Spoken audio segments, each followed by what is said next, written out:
अस्सलाम वालेकुम बच्चों। तो कैसे हैं आप सब?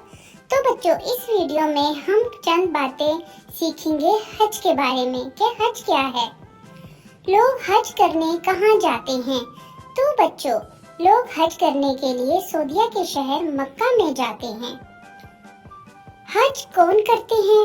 तो बच्चों, हज सिर्फ और सिर्फ मुसलमानों के लिए है और इसे सिर्फ मुसलमान ही अदा करते हैं। खाना काबा क्या है? तो ये तो आप सब बहुत अच्छी तरह से जानते हैं कि खाना काबा अल्लाह ताला का घर है। हज करते वक्त कौन सा लिबास पहना जाता है? हज करते टाइम एक खास लिबास है, हराम बोला जाता है इसे और बांधा जाता है। हज क्या है? तो बच्चों, हज फर्ज इबादत है जो मुसलमानों पे लाजिम है। हज के बाद कौन सी ईद आती है? तो प्यारे बच्चों, हज के बाद तो बकरा ईद आती है। ईद उल अजहा कहते हैं।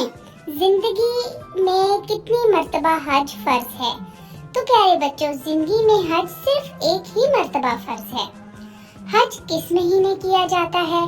तो बच्चों, हज का महीना जुल्हज होता है। इसी में हज को अदा किया जाता है।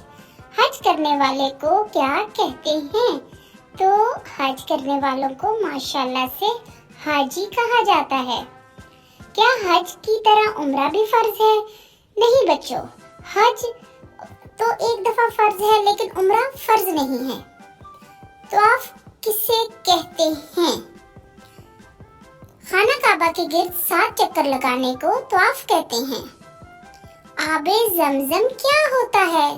तो बच्चों, वो मुतबर्रक पानी जो मक्का मुकरमा के कुएं से निकलता है, इसे आबे जमजम कहते हैं। प्यारे बच्चों, ये छोटी छोटी बातें आपने हज के बारे में सीख ली। इसी तरह की मजीद वीडियो देखने के लिए मेरे चैनल को सब्सक्राइब करें। अल्लाह हाफिज।